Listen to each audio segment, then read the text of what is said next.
Amor, amor, a vida é uma canção. A sério que já tenho o carrinho cheio? Impossível resistir às promoções online da Espaço Casa. Em espaçocasaonline.com e num clique, recebo em casa tudo o que preciso e em segurança. Espaço Casa. Ideias para a sua casa. Renascença. Elvas Campo Maior, 99.8, 102.3. Muito bom dia, bom fim de semana. É sexta-feira, portanto é dia de Visto de Fora. A análise dos temas da semana pela Begonha Iníguez e o Olivier Bonamici, dois jornalistas estrangeiros a viver em Portugal já há muitos anos, numa conversa sempre muito bem orientada, porque às vezes é preciso, pelo jornalista Miguel Coelho. Olá, meus queridos amigos, muito bom dia. Olá, bom dia, cá estamos, bem-vindos à edição desta semana do Visto de Fora. Olá, Begonha, olá, Olivier. Bom dia. Olivier, estás connosco? Bom dia. Lá ao fundo, mas está. Bom, estamos a concluir mais uma semana de confinamento. Temos finalmente números bastante mais baixos em Portugal, de novos casos de Covid-19. Também o número de doentes internados tem vindo a baixar. Até que ponto estão otimistas? Acham que vamos ter alguma abertura depois da Páscoa ou ainda antes? O que é que te parece, Begonha? Eu estou realista, é dizer, estou contente, acho que non há ninguén neste país que non esteja contente por estes números, non é? É unha coisa boa, está a custar moito e é un sacrificio moito grande para todas as persoas, mas eu estou con moito receio, sinceramente, o digo cá na Renascença, porque estou a ver que há moitas persoas que están moito fartas deste confinamento e xa están a desconfinar sin poder desconfinar.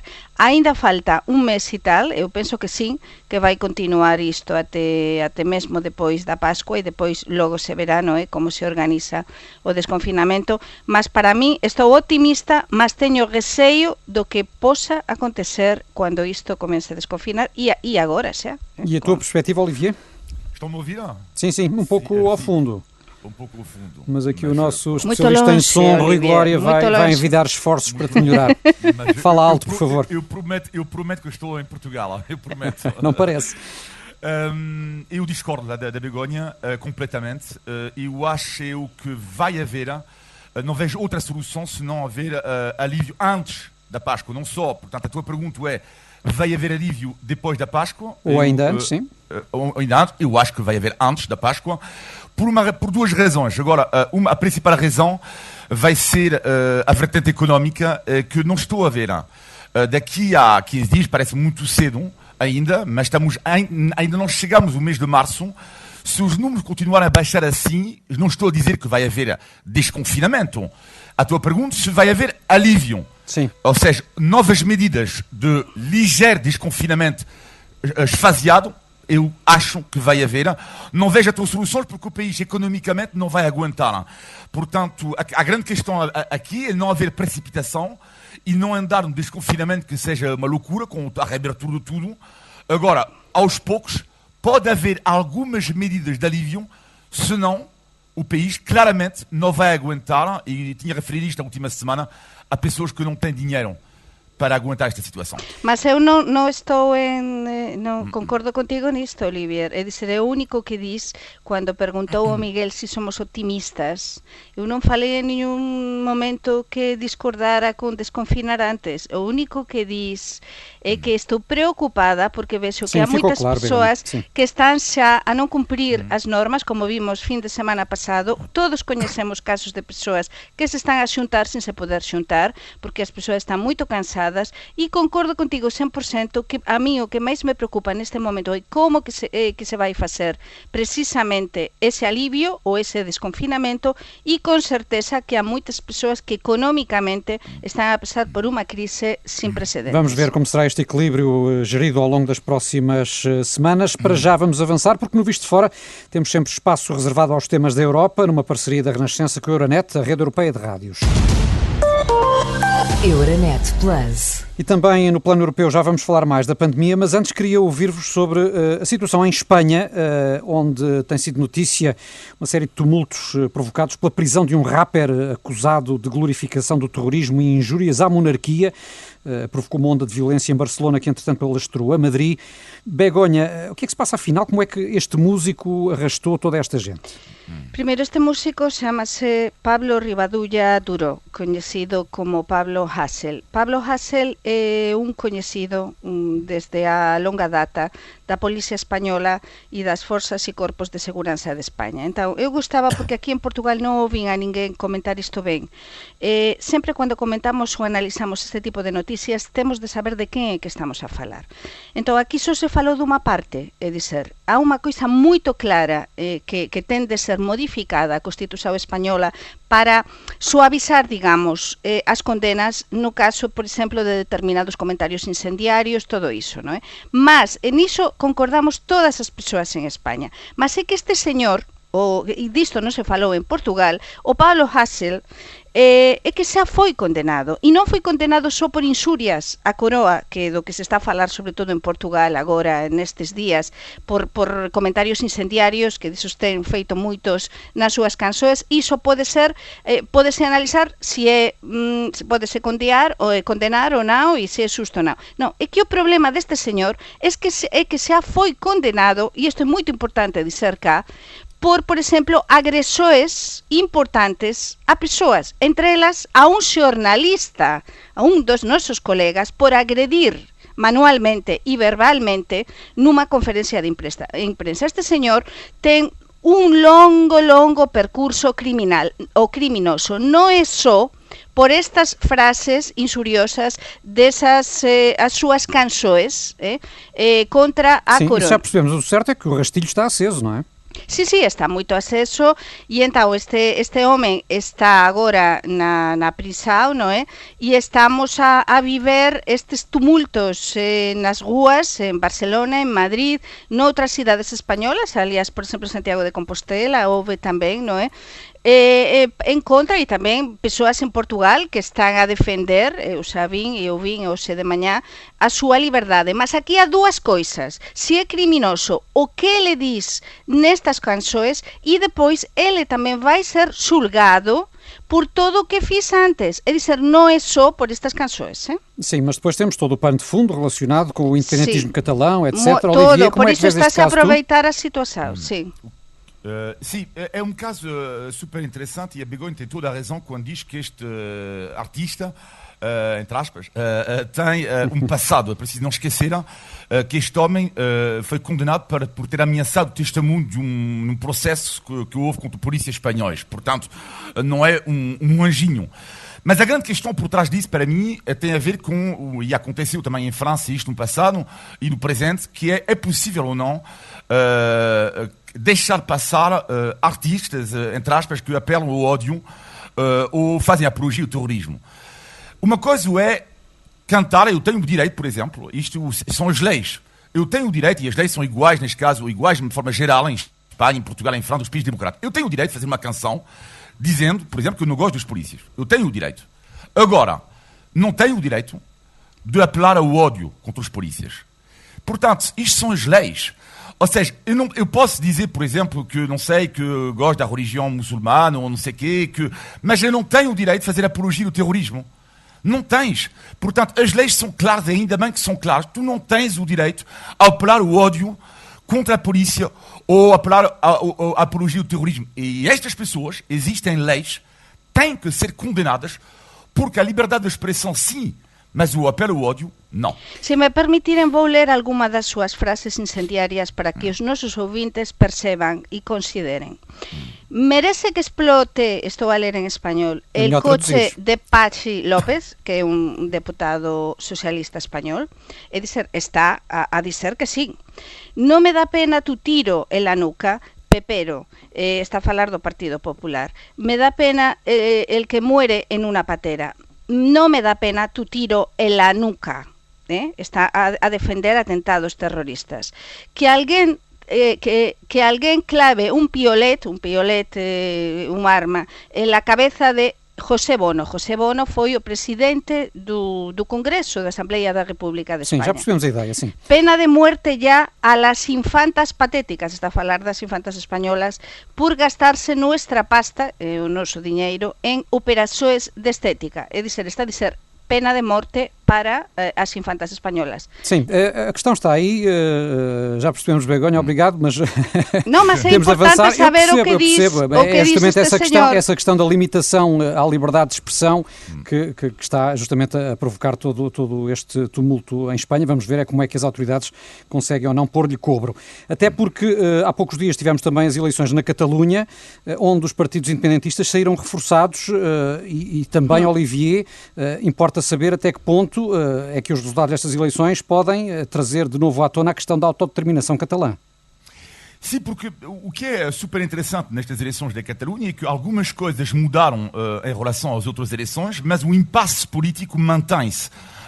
Portanto, não é porque os independentistas vão conseguir uma maioria que a situação vai ficar resolvida. Como é evidente, continua a dor de cabeça, mas eu diria que há duas grandes novidades para mim nestas eleições da Catalunha. A confirmação que o movimento Ciudadanos está a viver uma crise de identidade gravíssima e depois a questão do partido Vox, que tem um resultado impressionante e estive um pouco a analisar, seguindo de perto as eleições da Catalunha, o resultado do Vox.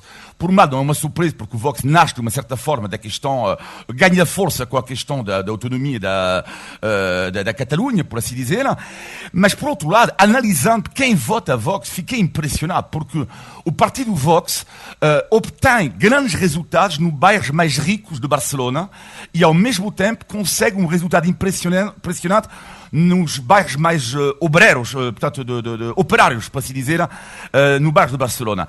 E isto é um partido político que está a ganhar terreno cada vez mais em Espanha e que não corresponde a uma franja política, ou seja, não são apenas os mais pobres, por assim dizer, pessoas mais em dificuldades que votam neste partido. É muito mais abrangente do que isso e isto é um sinal político forte até ao nível nacional espanhol. E as suas notas, Begonha? Sí, para aportar a más-valía de ser española e coñecer a realidade de España acá, digo o seguinte: primeiro, houve análise aos resultados, houve unha altísima abstención, isto condicionou muitísimo, iso que están a dizer todos os analistas, estudios de mercado en España, pouco máis de un cuarto dos eleitores. Por qué? Porque os constitucionalistas, é dizer, as persoas que non votan os partidos independentistas, moitos deles ficaran por medo a ser contagiados en casa. Número 2, é verdade o que está a dizer Olivier. Aquí ábrese unha crise grave, aliás, na direita española, sobre todo no Partido Popular, porque isto ten unha leitura nacional, en clave nacional, e tamén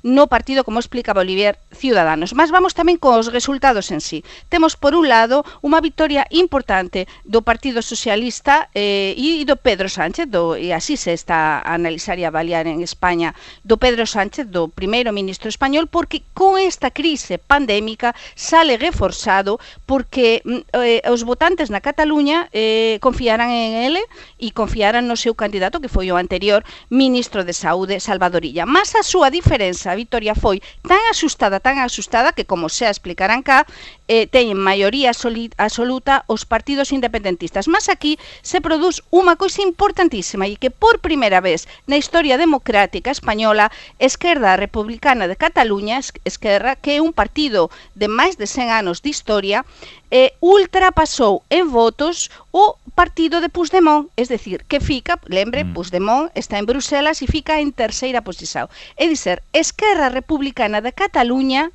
que está quasi con os mesmos votos ou moito perto do Partido Socialista, o gañador, ten nas súas maus agora decidir, que todo apunta a que vai tentar este goberno, digamos, independentista, non é? Mas ten nas súas maus optar por este goberno independentista ou se coaligar ou chegar a algún tipo de acordo co Partido Socialista de Salvador Illa. Que acontece? Que no Congreso dos Deputados en Madrid, de feito, Esquerra Republicana foi un dos grandes aliados do Pedro Sánchez. Por tanto, está todo en aberto, mas todo apunta, mas en política nunca se sabe, a que vamos a avanzar para un goberno independentista. Um governo independentista, pois essa é a principal ameaça à soberania espanhola. Mas nunca se sabe, estamos agora em fase de negociações. Teremos de acompanhar também nos próximos dias o evoluir dessas negociações na Catalunha. Eu gostava de ouvi-los ainda, claro, sobre então a situação da pandemia pela Europa e em particular nos vossos países, sendo que tivemos, Olivier, agora mais um atropelo na vacinação e no caso protagonizado por Nicolas Sarkozy, o antigo presidente francês que, pelo que se sabe, passou à frente de milhões de pessoas. Sim, neste momento a grande questão é que o médico dele diz que ele precisava mesmo. Agora, há o segredo, de facto, médico. Portanto, fiz por isto o Ministro da Saúde em França. Ou seja, é por isso que neste momento ainda não há polémica em relação a isto. A partir do momento que o médico dele diz que ele precisava da vacina, de facto, o médico não é obrigado. O médico não é obrigado a dizer porquê que ele foi vacinado, como é evidente, não é? Agora, em França, eu acho que eu diria que neste momento, queria partilhar convosco em relação a essa questão sanitária, como vocês já sabem, não é? Há o recolher obrigatório em França, mas não há confinamento. Mas rapidamente dizer que, porque o debate, eu acho que pode vir a acontecer em Portugal. Há 5 membros do comitê científico em França, tanto que aconselho diretamente o presidente Macron, que fizeram um artigo na revista Cerebro, The Lancet. O artigo saiu esta manhã. Dizem que a França e a Europa não vai chegar rapidamente a uma imunidade coletiva por causa dos variantes. E a proposta deles, que está a ser uma grande polémica em França hoje, eles consideram, por causa disso, os mais velhos têm que ser confinados. E os mais jovens não.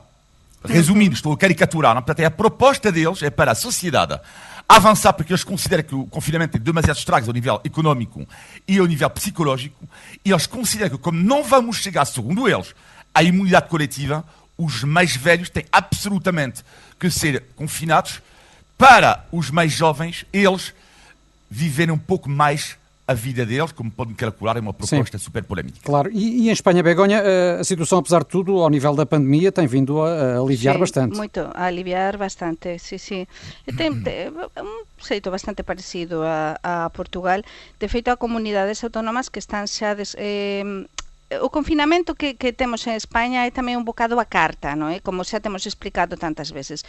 Non é tan riguroso como cá, por tanto permite un bocado máis de liberdade entre as persoas, mas é verdade que, por exemplo, a hostelería, restaurantes, comercios e tal, teñen uns horarios moito rígidos de funcionamento, non é? E en algunhas comunidades autónomas están fechados, mas xa se anunciou, como é o caso de...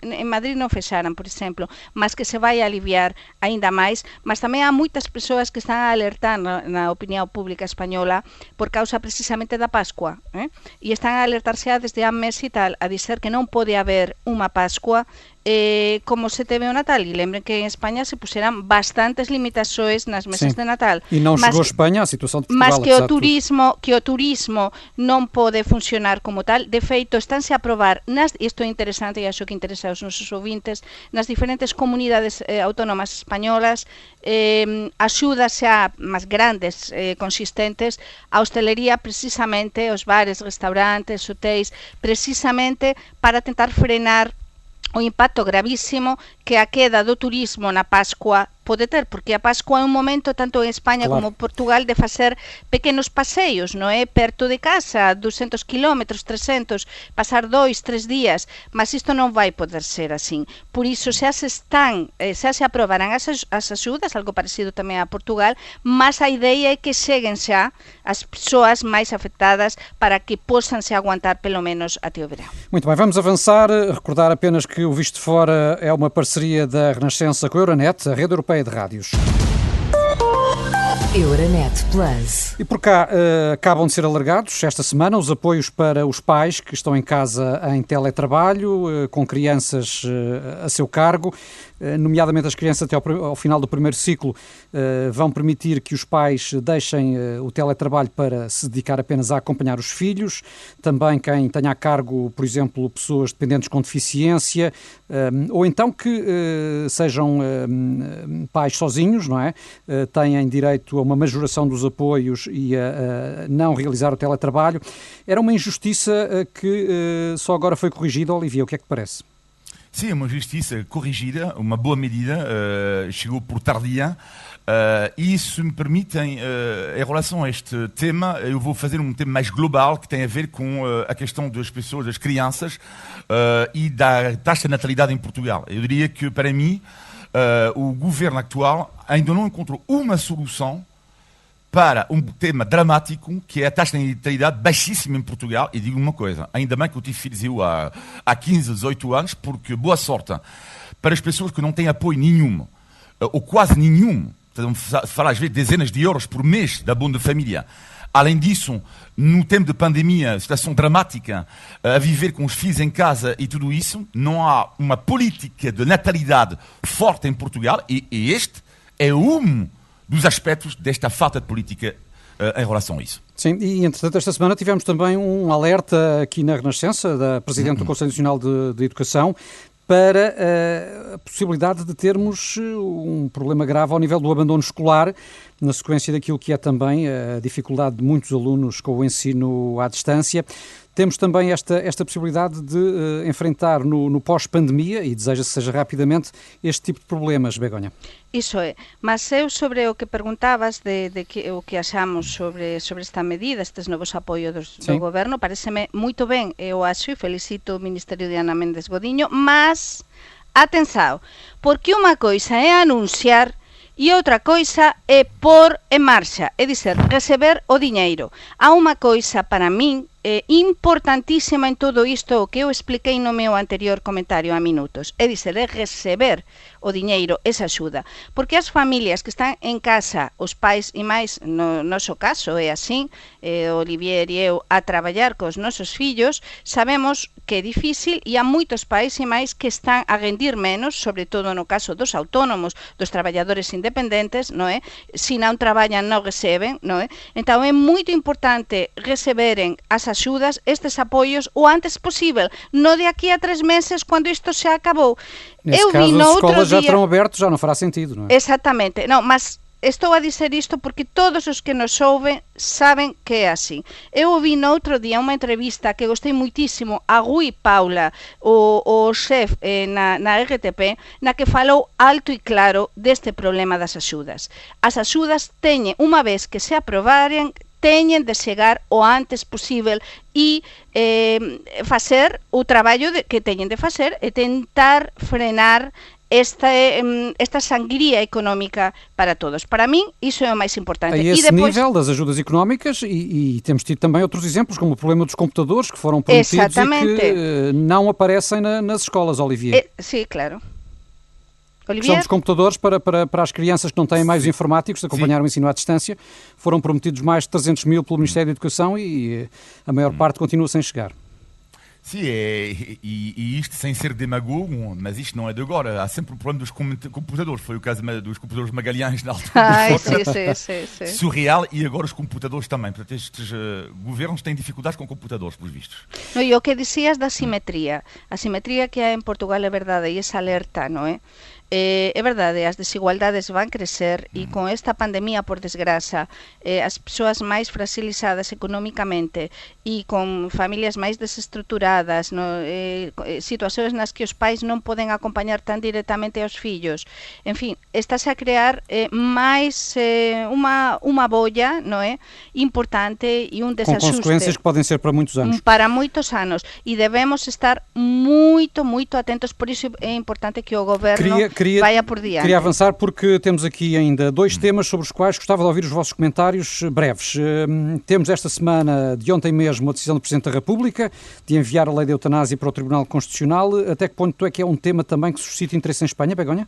Sim, isto está a suscitar, sobretudo nos meus mídia, non é? Como ben saben, eu sou correspondente da emisora católica española, a cadena COPE, que como Renascença e depois do Xornal La Voz de Galicia, e sin dúbida que interesa moito porque en España, non sei se saben os nosos ouvintes, mas en España também há un debate en curso. Claro, há un debate en curso e a lei da eutanasia, a despenalización da eutanasia está quasi para ser aprobada, para comenzar a funcionar. Por tanto, interesa moito, non é? E depois eu o que tentei demostrar, ou pelo menos explicar aos leitores, é precisamente que o que eu considero e é que o Presidente da República, que é católico practicante e que ele, todos sabemos que non concorda con a eutanasia, utilizou o que a medida, a arma, se se pode dizer así, legal, que podía utilizar para tentar travar isto, porque a mí o que me explicaran os analistas con os que falei, as persoas que coñecen o tema,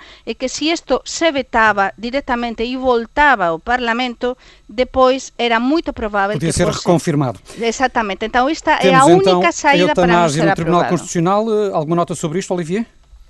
Não, nada mais a acrescentar. Muito bem. E sobre um tema final que gostava ainda de submeter à vossa apreciação, são os 3 anos de Rui Rio. Passaram ontem 3 anos de Rui Rio à frente do PSD. Como é que avalias, Olivier, a prestação do líder social-democrata neste período? É um balanço que não é positivo e, ao mesmo tempo, existe um contexto especial. Não é positivo porque o PS, nas sondagens, está com 12 pontos de vantagem na última sondagem em relação ao PSD, mas, ao mesmo tempo, é um contexto, o contexto da pandemia, e quando o Rio diz não preciso ser mais violento nas minhas críticas, ele tem toda a razão, só que o PSD, não encontrou ainda uma alternativa. E é por isso que o PS sobe, é que o PSD pode fazer algumas críticas e não precisa ser mais violento. A questão é que os portugueses, muitas vezes, pessoas que não são de esquerda, por exemplo, precisam de um projeto alternativo forte, algo que o Rui Rio, na minha opinião, ainda não mostrou. Agora, a outra questão é que o PSD, não foi o PSD, ao contrário do que diz o Rui Rio, ganhou as eleições presidenciais, mas sim um homem, Marcelo Rebelo de Sousa. Agora ele vai ter, eu acho, nas autárquicas, uma outra, já poderemos ter uma outra leitura, porque será um bom indicador o resultado do PSD nas autárquicas, eu diria com 2 dores de cabeça, além do PS, é a questão combinada do Chega, que para mim marca muito os 2 primeiros anos, sobretudo os últimos meses do mandato do líder do Rui Rio. E quanto às autárquicas, a ver, vamos se serão ou não adiadas, como o Rui Rio defende. 3 anos de Rio no PSD, Begonha? 3 anos de Rio dun resistente, que o tiña todo en contra, prácticamente. Se avaliamos o seu percurso, ninguén daba, o que se dice en español, un duro por ele, non é? Ninguén apostaba por ele, e entre os varoes, as persoas lá dentro do partido, non é? As diferentes familias políticas dentro do PSD, mas ele continúa, mas concordo con Olivier, que a súa, digamos, a súa proba de fogo decisiva, e ele sabe moito ben, van ser as próximas autárquicas. Se ele tiver un resultado moito, moito mau nas autárquicas, sin dúbida, ele a súa continuación está totalmente posta en causa, e sería posta en causa aínda que se consigan estas alianzas tamén con os CDS-PP. Sin duda, há unha crise moito grande neste momento no centro-direita en Portugal, como está a acontecer en España. Muito bem, estamos a 13 minutos das 11, vamos avançar porque está na hora do índice de legalidade. Como todas as semanas, vamos saber se o Olivier e a Begonha estudaram ou não a lição de português e se desta vez acertam no significado de uma expressão bem conhecida. Índice de Tugalidade. E imagino que já sentem o nervosismo, não é? Isto ser posto à prova em direto é ingrato. Queremos saber se está também pela hora da morte. Como? É pela? Estar pela hora da morte. O que é que significa? Estar pela hora da morte. Pela hora da morte, quando estávamos a falar, por exemplo, do Rui Rio. Não, está perto do fim, não. Muito frio. Oye, mas isto cada vez é mais difícil. Está pela hora da morte. Olivier não sabe, eu não sei.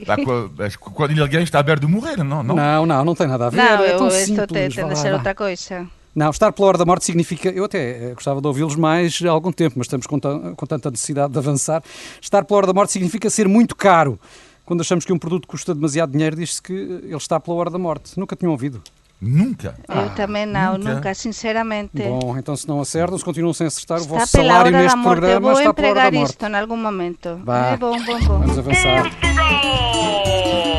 Índice de Tugalidade. Já sabem, se o pão tiver um preço muito elevado, está pela hora da morte. Bom, antes de fecharmos, ainda como sempre, o positivo e o negativo da semana, na opinião do Olivier e da Begonha. Começamos por ti, Begonha. Pois para mí o negativo ten a ver coas compras online. Quen non fez compras online neste confinamento ou non está a facer, non é? Nos estamos a ver obrigados, eu que gosto tanto do pequeno comercio, de comprar directamente, falar coas persoas, probar, experimentar. Está a funcionar mal. E eu estou, no meu caso persoal, eu estou a ver no caso duns grandes armazéns que por acaso são espanhóis, que eu sempre gostei muitíssimo, sou cliente quase desde nascença e nunca tive un mínimo problema, mas estou a ter coas compras online, as compras do supermercado, faltaran moitos produtos na última compra e unha serie de encomendas que eu fiz que están atrasadísimas. Será que vêm de Inglaterra, Begonha? Será que esta pandemia estamos todos a comprar e non há logística, ninguén contaba con todo isto. Sabes que eu já tive um caso semelhante com esse mesmo, como é que referiste? Essa cadeia, não é? Cadeia espanhola. Sim, muito conhecida. Também já tive um problema semelhante, não gostei nada. Bom, vamos, Olivier, para o teu negativo? Mas o negativo tem a ver, para mim, esta semana com a polémica da morte do militar Marcelino da Mata e os comentários do Mamadou Ba. Nesta polémica toda, o meu negativo da semana tem a ver com o ódio nas redes sociais, que eu em Portugal não estou a perceber uma coisa, que eu sei que há um trauma com a censura em Portugal, mas, no entanto, eu sou contra, claramente, a publicação, e cada vez mais, de alguns comentários nas redes sociais e não entendo porque é que os jornais, as televisões e as rádios não limpam mais as caixas dos comentários. Não estou a perceber o apelo ao ódio de um sentido ou do outro. Estou a referir em geral, em relação a esta polémica. Não estou a perceber, mais uma vez, quando falávamos há pouco da polícia, tu podes dizer, não gosto das polícias, tu podes, isto não apelar o ódio, mas tu não tens o direito de apelar o ódio contra as polícias. Isto é ilegal. E perante isto tem que haver mecanismos que proíbem isto. Vamos aos positivos da semana, Begonha. Pois vamos terminar con coisas positivas. Claro que sí, dúas iniciativas fantásticas. Unha delas, Viciños a Xanela, dun amigo meu español, que desde os balcoes de Oeiras comenzou con solidariedade ao comezo da pandemia. Esa solidariedade comenzou a crecer até tal ponto que agora teñen unha rede de apoio contra a fome en toda a zona de Oeiras que gañou, e por esta rede de apoio, o Premio Europeo de Solidariedade. Bravo e unha salva de palmas para o Íñigo Hurtado e tamén para outra iniciativa do norte de Portugal, do Concello de Mirandela, que este fin de semana o Concello decidiu contratar a todos os restaurantes para oferecer gratuitamente o famoso rancho de Mirandela ás persoas de lá. Unha boa iniciativa, sí senhor. Muito bem, secundamos. Olivier, o teu positivo?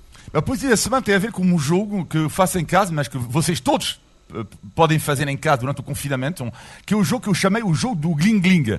O jogo do Gling Gling. Vais perceber porquê. Do Gling Gling. E com certeza todos já fizeram isso. Todos. Que é o jogo do Gling Gling no confinamento. No confinamento, como é evidente, estamos a receber mais coisas em casa. Portanto, é o Uber Eats, ou as compras do supermercado, há outras que não chegam, como as da Begonha. E, portanto, é o jogo da campainha. É o jogo, quem é que toca a campainha? Porque cá, como o Gling Gling, Gling Gling, quem é? É para ti, é para mim. Gling Gling, são as compras. Gling Gling. É que a minha faz trim-trim. Trim-trim, ou Gling Gling. Gling Gling é uma campainha francesa. Trim-trim pode ser uma campainha portuguesa. Mas o jogo do Gling Gling é uma loucura, porque tantas coisas em casa e às vezes não sabemos para quem é. Para o filho maior, para mim, para a companhia, para quem é o jogo do Gling Gling. Portanto... Mas têm de chegar os produtos, isso é importante, que cheguem. Depois chega o Gling Gling. Mas... Sim. Como é que se diz Gling Gling em espanhol, Begonha? É Gling Gling? Rin, rin. Bom, é com a boa disposição da Begonha e do Olivier que chegamos então ao fim de mais um Visto de Fora. Todas as semanas aqui estamos para falar da Europa, de Portugal e dos portugueses. Podem enviar comentários e sugestões para vistodefora@rr.pt. Olivier Bonamici, Begonha Inigues, Paulino Coelho e assim que nos segue todas as sextas-feiras. Um bom fim de semana. Um abraço. Um abraço. Bom fim de Quando e semana. como quiser. Na app, em podcast, no site, on demand. Renascença, a par com o mundo, impar na música. Mais uma vez, muito bom o Visto de Fora na Renascença. Na próxima sexta-feira há mais. Bom dia, bom fim de semana.